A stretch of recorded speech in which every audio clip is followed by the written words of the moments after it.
You can't reject project idea. You reject project. A hospitals Mako and Kuno. Bako any military hospital. A Empa Ahenum 500 beds. And a 2 regional hospitals. Bako our Upper West. A 1 regional hospital 160 beds.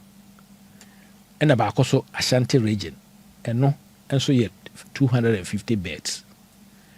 And a Bako so a call and a 6 district hospital. Bako ne Gais Kwabinya. And no year 100 beds. And there were 60 beds. Bako a war in Soko. A war Bono region. Yeah. And there were Tepa. And so 60 beds a Ashanti region. Konongo Dumasi 60 beds a Ashanti region. Kufour Praso 60 beds a war Central region.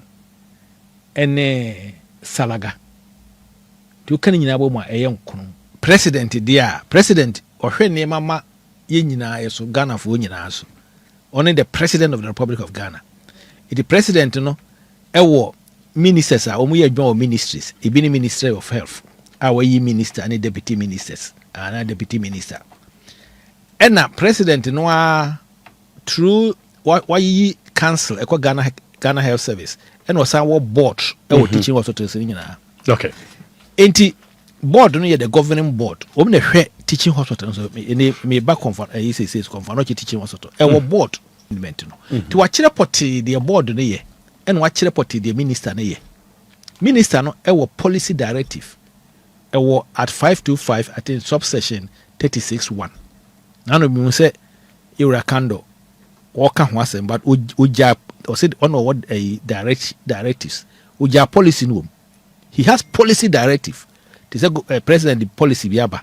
Now they are not sure that I come board. You know, come chief executive. A board no na dey. Board in the daily.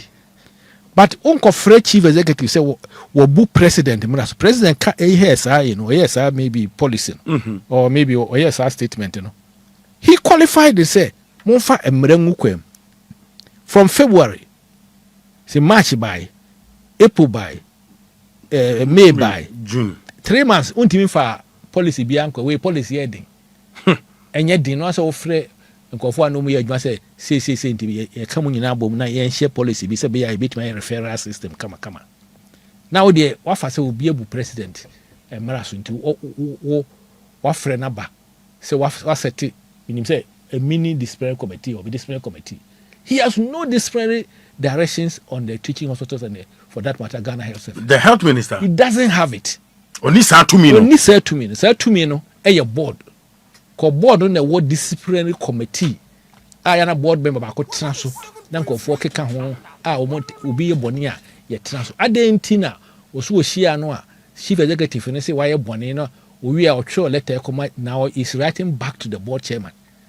Abusia yase penini wo fi adue yase penini wo fi adue ene Dr. Anthony Nsia Asare ene wo ye co-chair MPP Policy Committee on Health wono ena ebra na MPP wa ben mo no ye health director and na say meka say director of health services ewa Ghana mem under the Ministry of Health na ye ka wo mo a wo nim de ewa pomdense mu a papa wo yiniti nche ne yenye wabokui na wonimde betimi aka se niema bi e kosofa pomden ho sem wo man Ghana de efiri ni ntwirododo kosi ni ntwiradada so de papa yi onimni nyina efiri boko ebesi azim efiri hamile ebesi hohoi kese wonim etifie poe atoye ne anafo nyina da onim bibia na nsem ahodo e koso ya Canada ya compare ko Japan ebaye ebeka se MPP a manyokyo ba akonya so emfie nwotwe o mantimi amfa o monsa nkoka Afari eno ababe spark debate ewo o Ghana ha na MPP for o machire ne se da bida ya politics na woye politics ne so woye because say menase pobi ehyenimu titiri against Dr. Alhaji Mahmoud Bawumia won pese Bawumia ene be di president wa Ghana hantino pese wo gu MPP kura na chese ne ho ato no ene ebe ko good ye nkokona ne MPP fo mpenifo a Dr. Nsia Asare betena se wa kire ne memu papa a mepese nka Kennedy na nka senya bia senka wotie free se wono anka sa Kennedy ebra no won na ye director of hwan under the Ministry of Defense ni ade no wono ne sensan enkrata bebre wo dwumadie bi e course Afari enso ene Kennedy si da bi won kai akabaye nsembere na Dr. Nsia Asare ne wato ne bo asia kirekirim e kwampo a Afari hospital no baye je Kufour de ba ya ode ba onko de ba Ashanti region Prempeh College anim ho a NDC ba ban mu no mu be yidi ko tamale se omo da bi omo de kusirim a Ashanti kokoso so de ginaye mo mo ko premier de ba kuma chese me kan majade ni nyina Dr. Nsia Asare ne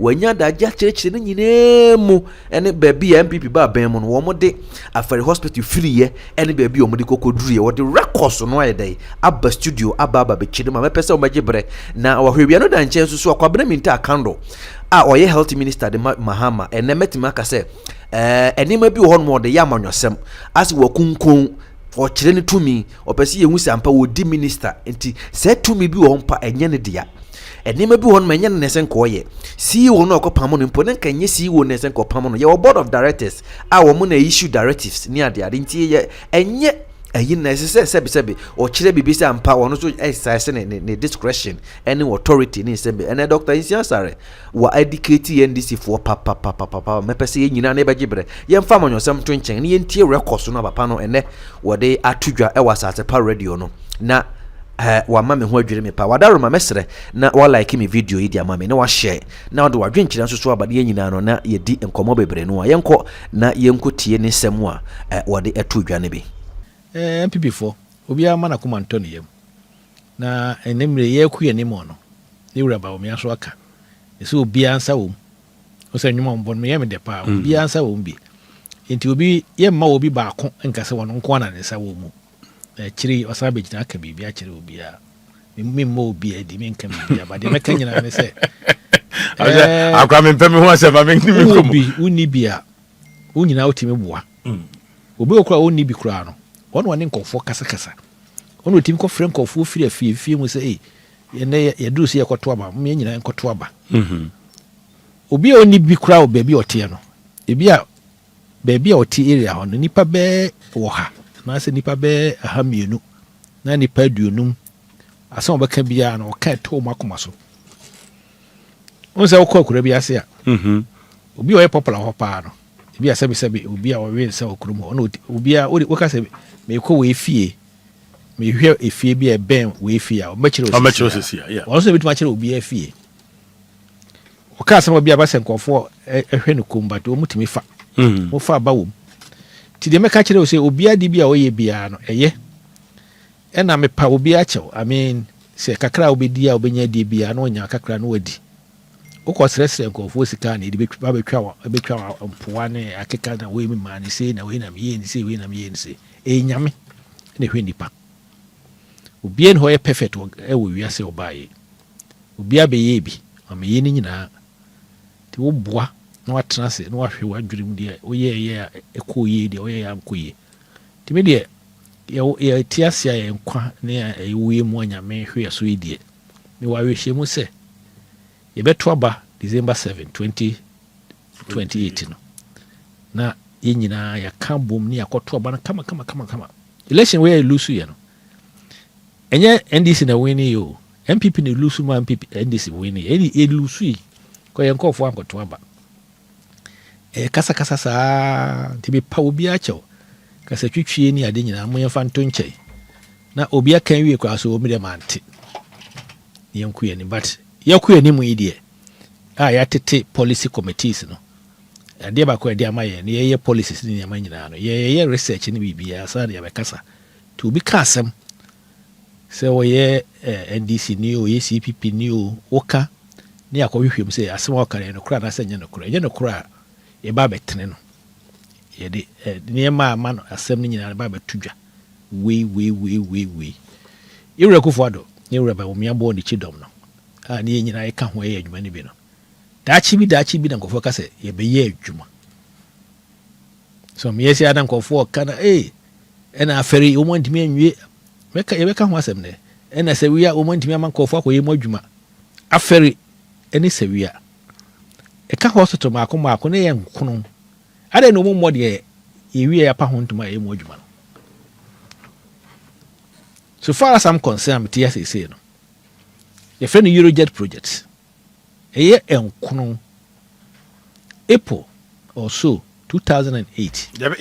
Yebeko eti oka aferi and I want me aferi who here pa ba me kire de intira aferi e ka kwemu achesa.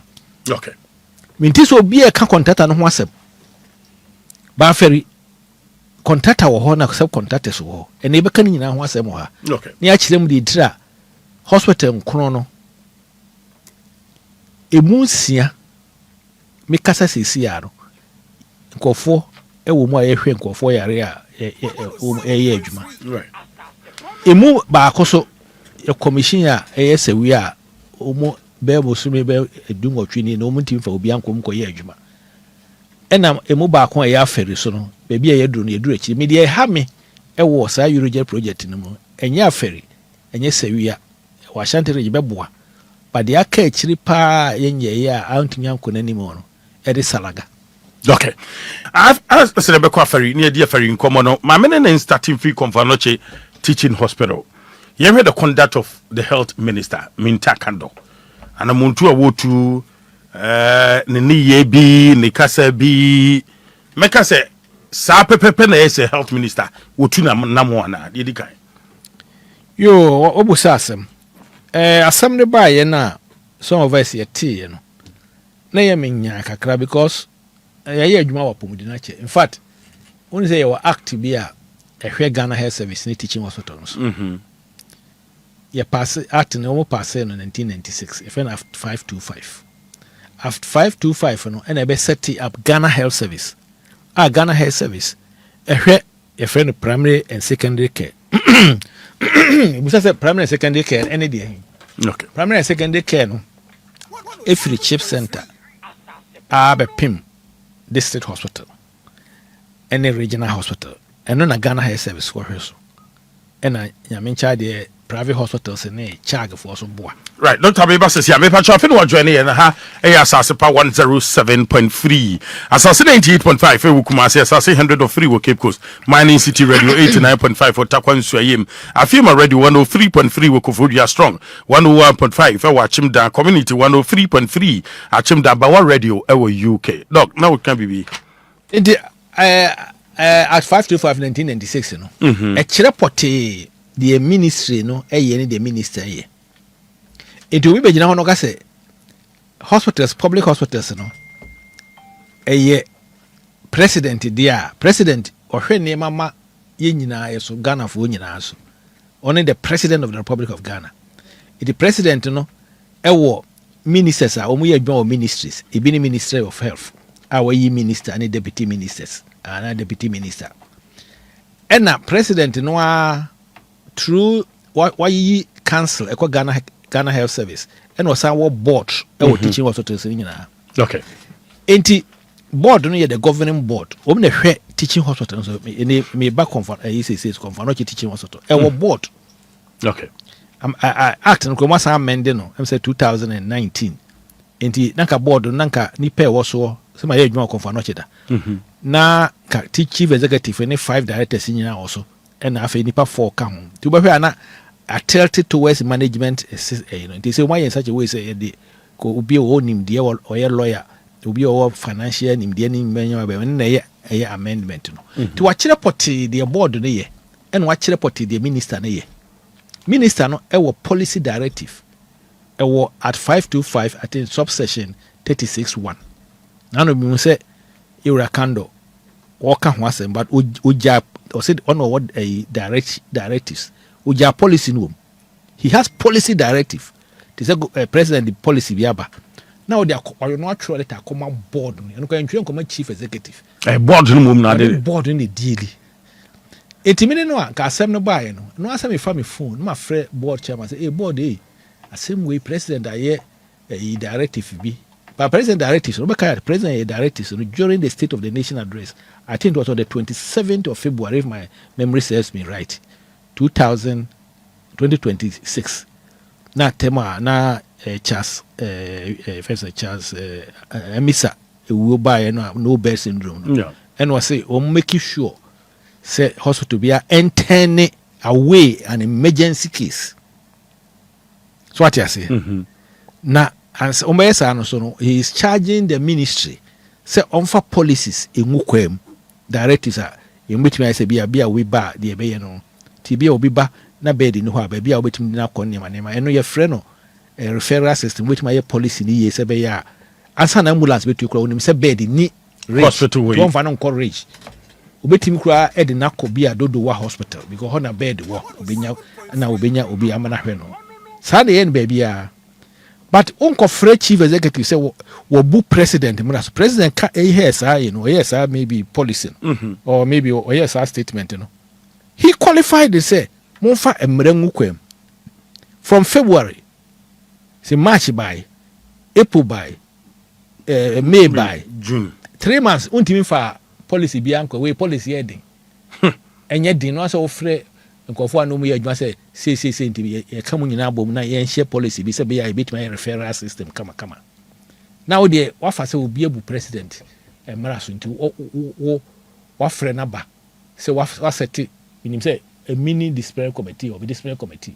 He has no disciplinary directions on the teaching hospitals and for that matter Ghana Health Service. The health minister, He doesn't have it. Oni sa to me no. Oni say to me. Say to me no. A board. Ko board on the word disciplinary committee. Na board member ba ko tena so. Na nkofo keka ho obi e boni a ye tena so. Adentina oso ohia no a chief executive no say why boni no owi a otwe letter come now is writing back to the board chairman.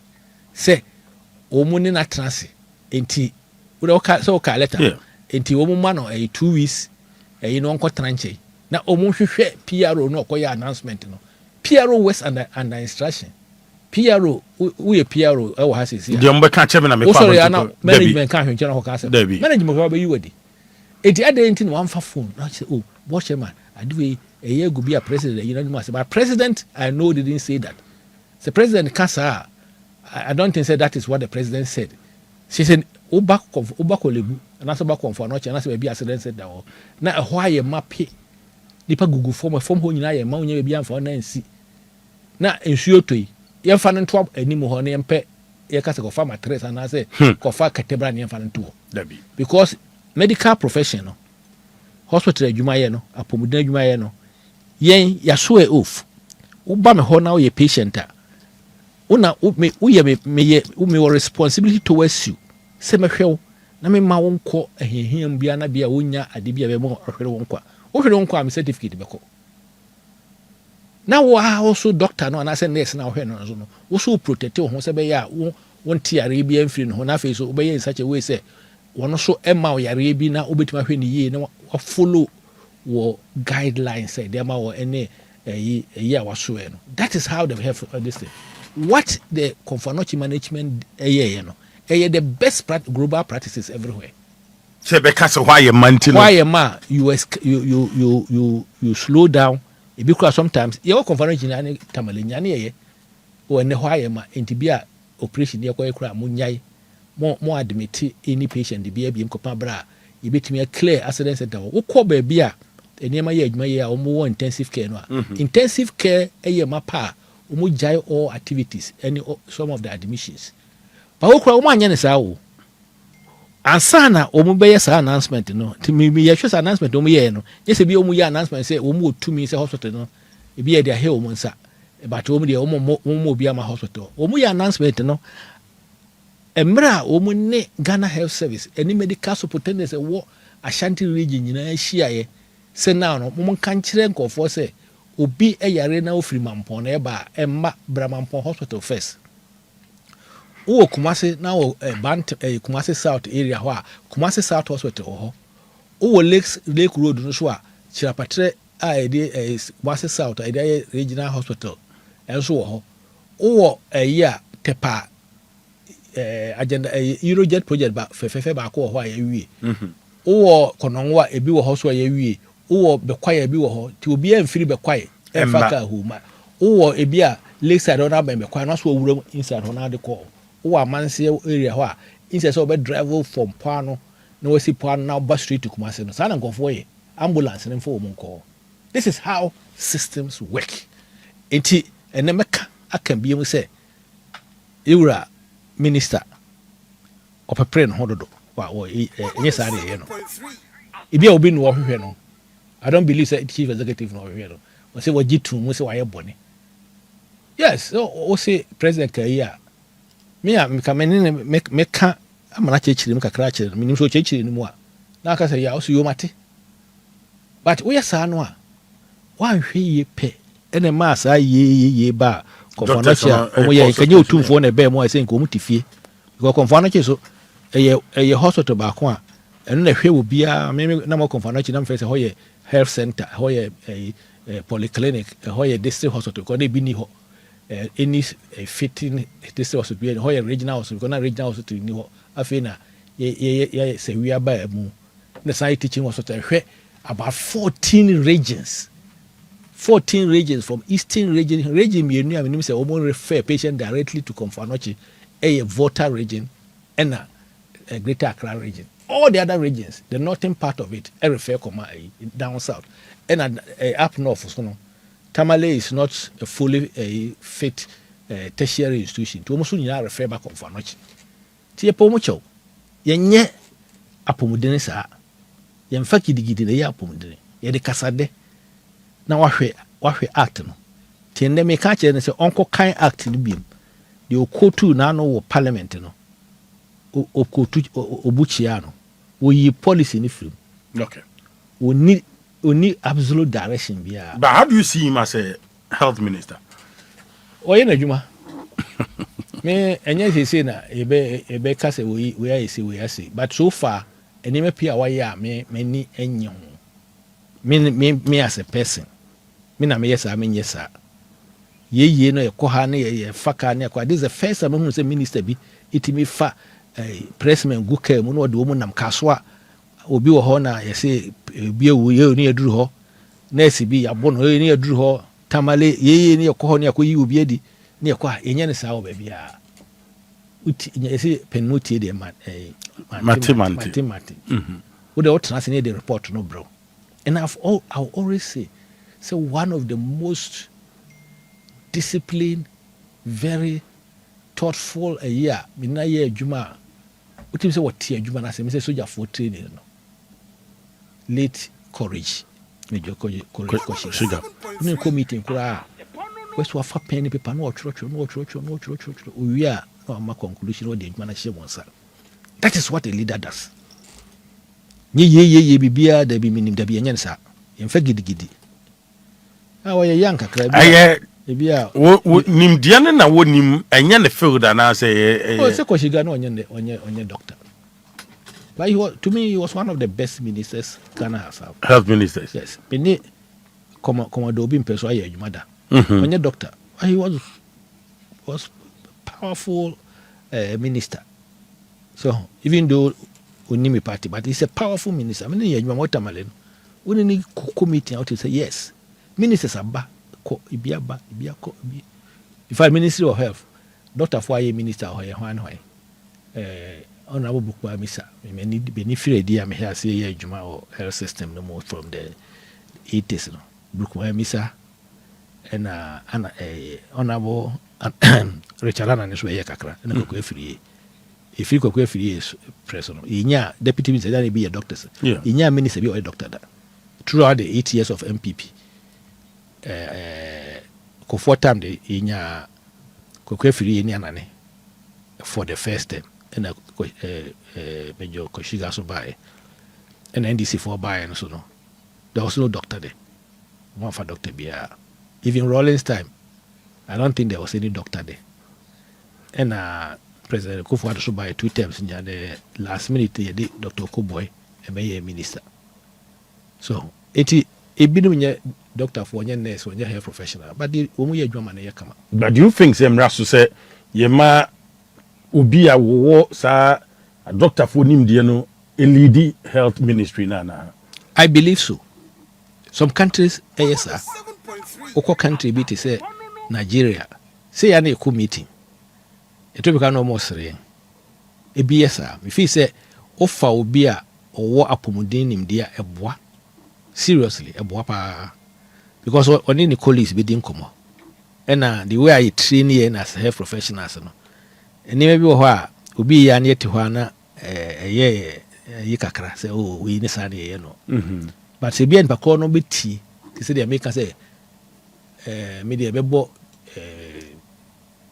late kwashiga din de bia na me okumase we say bear 12 feet no frost dog da be na obenya ho a be from Anthony I want you to come to Accra. When can you come by? Before then, let me talk to your wife first. No, I give permission because it's late. No, so tomorrow be a one can tempt it. No, I'm a share with time. When him say, oh, boss, never want you were any time. Work on. Na Ghana Health Service Director General, Kolebu Teaching Hospital CEO. Na me so sabe na tamela afi na ehia ase. Ni ye nyina ate ho. Wo ja ebo amane a kakra bi no jama ye say information to asem no. Ni na to ni hu say no jama obi say this one is your field. Go and do it. That is what ministers are supposed to be doing. You don't need to be a professional per se, but when you're a professional, also ultimate hu ni. But when you're a professional no, don't behave as if you know everything. You fact gidi na ya pomodina adwuma. Okay. Right, let us quickly may Afari military hospital. Abayi ye starting e breben say na meka say tibia ben ne wo mu wo. Aduru ba bi say ye betimi awie amaya kwaye adwuma e wo mu ana. MPP claim say 98% work done. NDC for say yantisa. Ebato Afari military hospital who asem to say. Afari o kana Afari nko an tam ka say we say na no wayi afri. Nti emphasize we anu de ni. No Eurojet project. Okay. In 2008, I think it's in April 2008, I'm Kufour noche. And a Eurojet indexer. A bus obenye sika aba. But ma yenya butre kakra na sene we breaking it down no. Ye ka Eurojet project a dia sene be ya communicators on beko radio so chana no pobo ko betimi akirikire mu ye. The ordinary Ghanaian on the street on so betin komo na se. Ye ka Eurojet project a dia. Eurojet project eye hospitals maako enkono. Baako any military hospital empa ahenum 500 beds. And 2 regional hospitals. Baako ewa Upper West one regional hospital 160 beds. And baako so Ashanti region and so yet 250 beds. And baako so a call and a 6 district hospital. Baako ne Gais Kwabenya and no year 100 beds. And ye war 60 beds baako ewo in Soko ewo Bono region. Yeah. And ye war Tepa and so ye 60 beds ewo Ashanti region. Konongo Dumasi 60 beds ewo Ashanti region. Kufour Praso 60 beds ewo Central region. And Salaga. Tu kan nyina bo ma eye nkono. Inti baako eye Ministry of Defense. And what aka no 2 regional hospitals and 6 district hospitals no a Ministry of Health. Inti obaye no a ode ni proposal abaye no. Cheso ono ohwe ni sika no ode aba. Inti ko fontin ye. Enye Ghana government na chese ebia ode ye nia ebia e fang o sika na say ye budgetary reallocation ye dey CBS sika na sa there bi okohwe ni sika bae. I think the Eurojet project, the military hospital, $180 million. Okay. And the 2 regional hospitals and the 6, $339 million. And what they bear in the core Ministry of Health and the Ministry of Defense. In the also a foreign loan, also called cabinet. The cabinet the cabinet Jitum ti Kufour time na call Kufour cabinet and no map cabinet Jitum and that say also omujitum we are no the parliament na parliament a man approval inti Rebecca said parliament will look at it and ratify it, and then the 2 ministers in the sign will then go to cabinet to parliament after cabinet to go to parliament no so akojetum inti yewura koshiga a oje no baby ko any yewura I think kanda pa that time na yebeye ya primaries inti na yewura do Kufour also standi bi nipa 17 sande no ka ho inti em say yewura kanda pa na ye minister for defense. 2 million na a day almost shasi. And no more I remember very well, I think in September or so, no, and in parliamentary approval. Tinya parliamentary approval, and I say, Abe Ghana government, ye debt stock, or I say, ye Buscan Kojianubi. Okay. And now, Eurojet, only the main contractor of this Canaba, only Minister of Health, any Minister of Finance, a Minister of Defense for a signed contract. I think that was on the 20th of November 2008. Iti Eurojet project no Africa hono e shasi o President Kufour mereso. Okay. And na your call election 7 December 2008 NMPP elusu and MPP win ye. Enti wo se okoji sa loan yi ba afa parliament abeye you know you see e free bibi say credit supply credit facility near there, you know. Also with the bank guarantee no ko no so nya bank bi o de beba. Intim say samre no na we beka ya Arab Springs no bae. Tim say no ko oji sa ni bank yi no free Arab for no but we nya. No call Barclays PLC of London. No open so and a Ghana government the bank guarantee ni say umbe guarantee ni manema ko. Samre no they know a year minister for finance you brand for. Okay. It kaya the first cutting of the sword said the year no agenda 1 trade no. Omuko year no war regional hospital. Enti Afari say eba Afari so. And he said yes and he said the other ones in bit my say but Afari then had a problem. Afari originally no was supposed to be was Sofolai opposite Prempeh College. They are sign.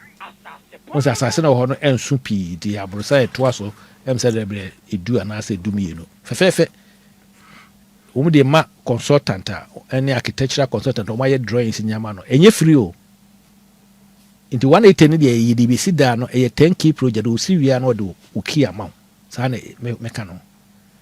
But omo your drawings in Yaneka sa a construction planning ni bibia na ye 180 no.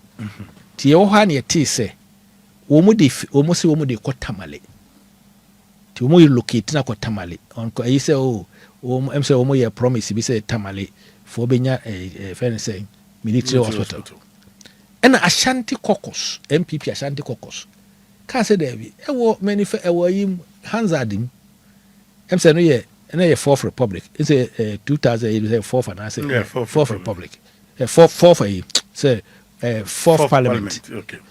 And obviously there be say parliament a GBB tum. Now person we BB for there. The loan nyame umbusa say that hini fa na monye sika mo de koye tamale die no. Omo so omo de dey wo Sofola na wo Ashanti region e wo Kumasi. I know mo de koye tamale. Obviously there be enya ne sa.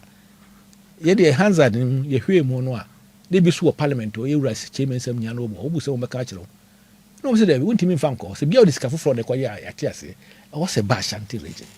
And na omo ye se ne de 37 hona ye hospital wanti de ko ka ho bia it was a mistake omo amo sensa ye no wanye ne ye and 37 I think I understand cross say omo ko clear site wo say between 37 and Tamara o say ayi da slope bi da ho they have to maybe do some work there and na omo ye na still Ashanti kokoso there bi omo mpere 37 years bia iska foforo dia enye hwe and na omo san den say omo san de ba and na omo ba Sofola asase no kura sua o say there was this thing there.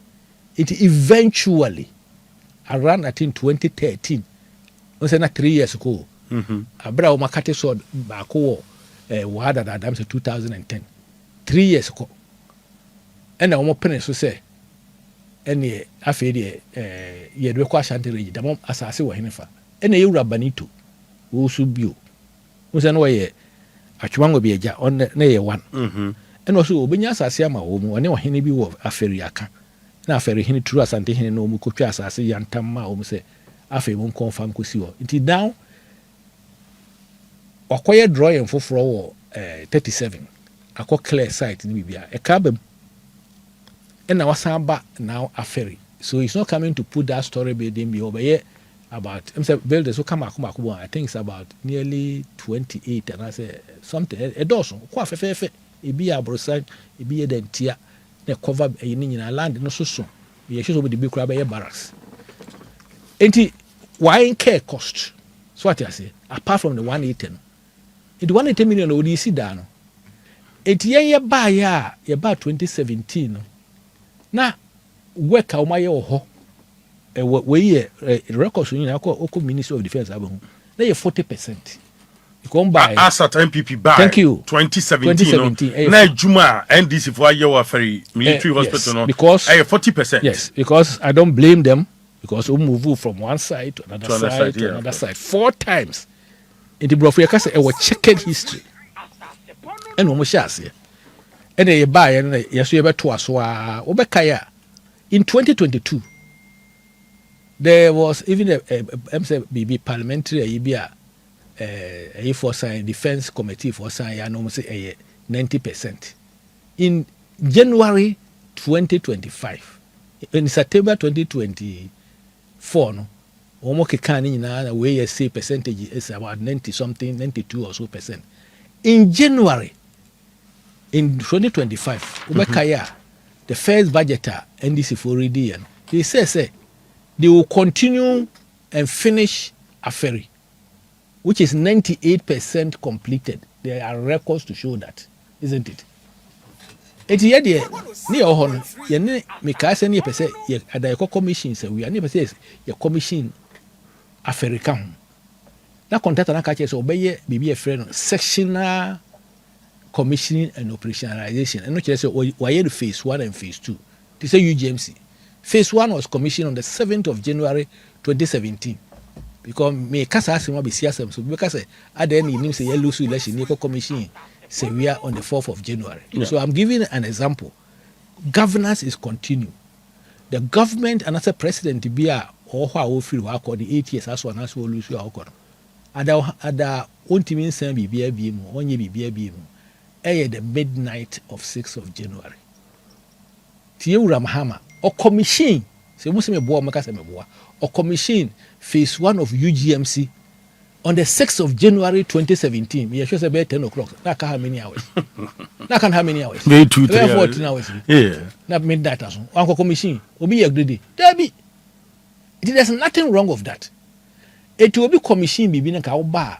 No bet for so that the nipa ko gum. Dr. Fachen, so as at 2024 December before NPP elusu elections, you know, na Afari military hospital no yadru here.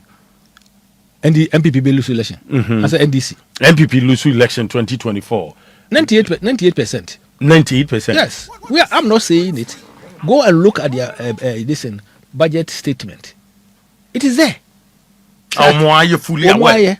And I'll be on the, I think on the, is it 14th or so of February 2025.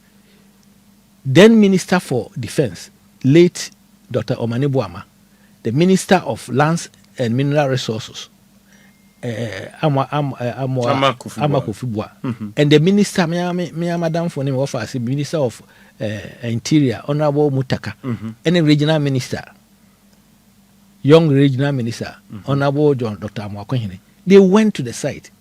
Emma can say, Okohia Ferry, it is well advanced, and he will make sure that the soldiers will go in and work by September 2025. To an omukushia, Bibia on Bia or say, Bibeba, sa claims, and one. Now, Omaso to Nefiro.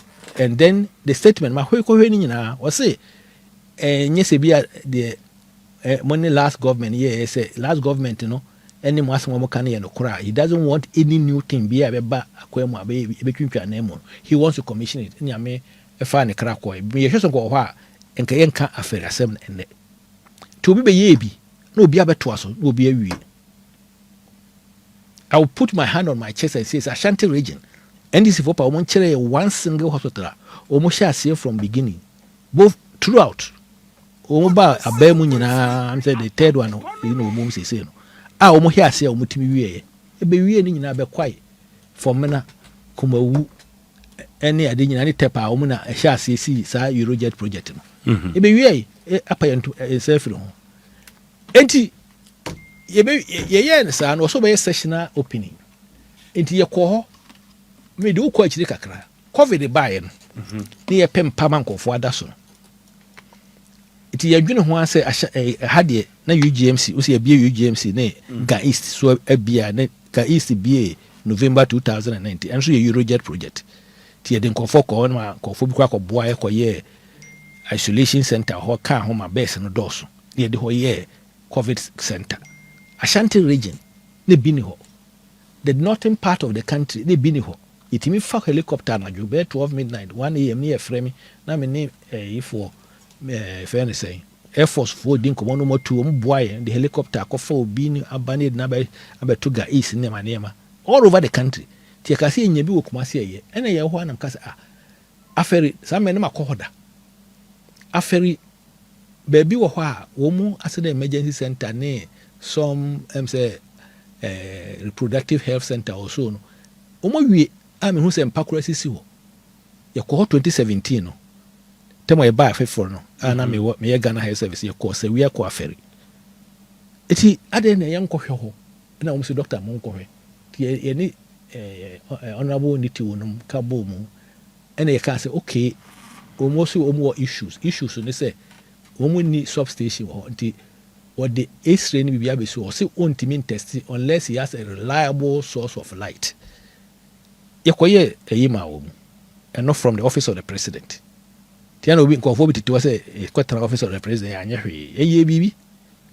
covid especially boa me as a person to be a very effective presidential advisor and I will say here today Ghana we are among the one of the 3 countries in the world that yetimi saw covid anu ya ni papi engu na nipa so anya yare ne pi ye ni bi but yetimi immunize obia kura ntimi ko thanks to zip line drones ewura ba omia ekohuni ode bae yetimi supply sa vaccines no ekonkurase man kofo wo bi so nti me ka ade me say sembo ho me say me I was one of very effective advisors. And I think I will never shy away from that. Nobody can take that away from me. Na yemi de sinya me mama ho de nam timi yes adwuma no. Na you president, and you vice president, mama kwan am timi yes adwuma no eboa Ghana, eboa MPP aban. Ti obi aka bia me mfi no. Me mentefe. Obi aka bia. Enti the American ne say enti okaso be session a na wadi 2 sessions na bra yen. Enti ho na oka say ne ka bi wo ho. And then he's right. I mean, we're moving from site to site. Yeah. It will not the bill by. Now you about 33 point something million. Say you are mankwama nu akani na hwasem. And we mo trans Ministry of Defense, Ministry of Finance, and then the contractor and the Attorney General Department because the contract no mo hwe contract nyam so no correct. And your fault any move from site to site. So we have incurred some debt. So I think they agreed to $19.3 million, which from the recent year, Ibrahim Kwame by or the facts and figures from the former outfit. Umo tuye sikeni nyina manaka, and of course ani bibeka ho. Umo tuye ni nyina manaka $500,000. Ba yen kwatia, tema konfa no chi ba asemba ya. Man for ya den yemi aferi, and say we are aferi. Afari kwa resi a commission say we are then yentimi anwie 98% kura nkofo komuni amanema ne yo hwe usi hospital they do even 50% na person koyi mo adwuma buto koyi mo adwuma 50% so betuma ye no what me condo ho se bia wosi OPD we na person di OPD di adwuma you can condone the OPD now we adwuma na contractors ni adwuma wo chire if a hospital is 98% completed structurally and then equipment what the bia be go si bi wo no bonded warehouse whatever equipment ko na bi yakọ fence 1% ko moton ni nyina ya ba mu ye nyina boy ma contractor ntimi yi firi ho ko free bonded warehouse ko no warehouse a odi bi ba ya be gu mu ni ade x-ray ni bi bia ho ade ntina hospital ntimi nya adwuma soja for no so nyame ncha de Uma ready, almost almost staff, he wanted him to do the session, and what do we buy? To Mono, Kakaka Chromo to his canina, Amana, Aka 500,000. Two could 500,000. That's why late Omanebo Makachi say, or bank and Umbranian trans in your head, you say, they also want the amount of no money, maybe I'm Fanasam Koni in your hospital. Tiafe the Aden claim 1, 7 million, claim 2, 78 million. This will come by 85 million, which is nearly about 50% of whatever the cost of the is. In addition to the 19 point something million, like 500. To come much, I say the contractor will, will be is going to collect in total for relocation in a delay in to the tune of more than 50% of the cost of the construction. A black contractor can agree on. Thank you. Sometimes for Kasai and can't contract and come. Only contractor the first cabaran in the Juma. Clotus the woman, Unya Sama, a arbitration, a Casade, on entrance, the for Casade. So there was a protraction. Sawua, for example, when we took over, Sawua was 33% and was told because the contractor, no, any the subcontractor who was top construction, nobody, no issue, court issue, I call arbitration, ruling in Amba. Eti subcontractor say ko on tria certificates in Amba no kon enye Ghana ni tria certificates e ma contractor one na sign so on tria ma na on free site one na in free site wo china e ma new contractor no koye no okoye omso manu ngura site ho eti ye ne an ye say die nimu na me na mo Ghana Health Service because ehia me ma ye adwuma okumase da ma ye adwuma Komfanochi da minim the pressure o Komfanochi teaching hospital so eti a back Ashanti region health issues me authority on it to me kasa na ma church way to be frank with you Ashanti region apart from Offenso any agogo any be other Catholic hospital war first Pramso any agros me one the government institutions you can't call them hospitals. For example, more example, Ufri Accra now or Kokumasia, Utrakona na Ubabonko now or Udumasia. On your right hand side, maybe some opposite assembly. We say government building. Back we a hospital. Near Feni Municipal Hospital. Uko you operation Okrana would be bad. Insure ta, then we call Chira with the patient to Hua and insure ni jai. Yes, insure for Munina. That is a hospital that we are talking about. When you mention through Eurojet, you were a very good hospital that age must say. And no be near Ashanti region. Ofa Accra Haya, Ubenya Police Hospital, Ubenya Lekma, Ubenya first the UGMC, Ubenya Kolebu, Ubenya Rage 37. But still at 37, Omunya no bed syndrome. Ashanti region because we didn't have beds, we didn't have well-equipped hospitals. You know? When I was there, and I said, you see accident center. You make sure say we put a policy in place. Say under no circumstance should you take any patient. One you know unko. Bakra de one you know obenye baby yako. Tina you will be say free police hospital. Yes, if I call rage, or call rage. Say Ben if I call Kolebu. Yes, Ben if I call UGMC. So what you say? But kumasi, untimi yes awo. Omo do be free siremba opo baji. But a drew baby na minimum. Me te NDC dibia no kasa say even that time na asem see no obi yare okoye no sebi o say eda ho nya na nkofo twetwero drip obi drip da she obi dia so we don't run a hospital like that. And sometimes when I go there and see accident emergency center bi see ma anya hwe manye bibia kra no yura ko formula so hwe ma yesi accident emergency center one of the best in the world. Helipad. A Kura 106 base. Komfanochi. Wow. You know what I'm talking about. In the woman I know Mukasano, Umuya Kakara. Yeah, professional. So I'm sitting here not as a pure politician. Me a professional. Me a consultant general surgeon. Me a fellow of Ghana College of Physicians and Surgeons. Me a fellow of West African College of Physicians and Surgeons. Me a fellow of the International College of Physicians and Surgeons. And I'm in charge, and I say, I'm the president of the chapter of a. So, you know what we are talking about. Right. It may come with a mugo. The American say, Afari, so far as I'm concerned, even at the 98%, they can start moving in once they finish it. And I will say here and say it again, say, I don't believe say, the contractor deserves any more money. $85 million. No. Yes, and I'm Ghana and HTA. Because I scan a free loan. Loan is a canco. Okay. No, Contractor didn't deserve no, and I'm saying what we hospital I should say I shall see it to your loan. One of the don't loan debts. Okay. And any second the command because say Obiano to ultimately me from film na menko. A BS country other. TMPS I didn't see BM causing financial loss to anything. Okay. Then I'll come to Sawua. You are near Sawua. Intia Ferry, no? That is the story. So far as some of us are concerned, that's why we set the record straight. Say, you know what we know about it, no? And since Anna, health policy, so in the year, will be a Macasana and Kufour with Macasana. They have the facts. Who can say to the facts that nobody cares about it? Right. Quickly, you're bringing here, we are quickly now, Yanko. Sawua, so as I said, no. And so one of the Eurojet projects. Sawua delayed. Some cars say buy 33% because of a tussle between the contractor, the subcontractor, the main contractor. You pushing it through, and it started moving very fast. You call you call Sawua no. Sawua is virtually finished and equipped. And the only equipment I didn't see in Sawua was the CT scan, but the contractor and catcher said, "I want a warehouse." Okay. Says it is a radiation material. Don't have to pharmacy. Bibia ho esre wo ho, bibia ho.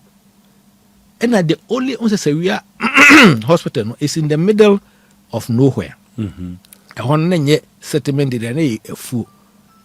Enti Ukraine ho, your friend say electricity, water, and aquine in ho. Na men chade ye buy no. You who say electricity per se commission by 2023. TNA Ministry of Energy. Energy kasa some in Napo. Yeah. And now I know for ECG for the contract. And almost train high tension free for years. And I'm for years baho. Ebe one of the most beautiful modern substation opposite the hospital. I connected light from the substation and terminated it at our hospital. Now, contract and try any lighting system, standby generators in BBA. The ACA and say couple, say, you see if it be RMU, make catch on the say, tell me commission, we got to know the problem. Any president Kasa, even though that time the year 4th of January, not just say, finance forms over crucial accounts.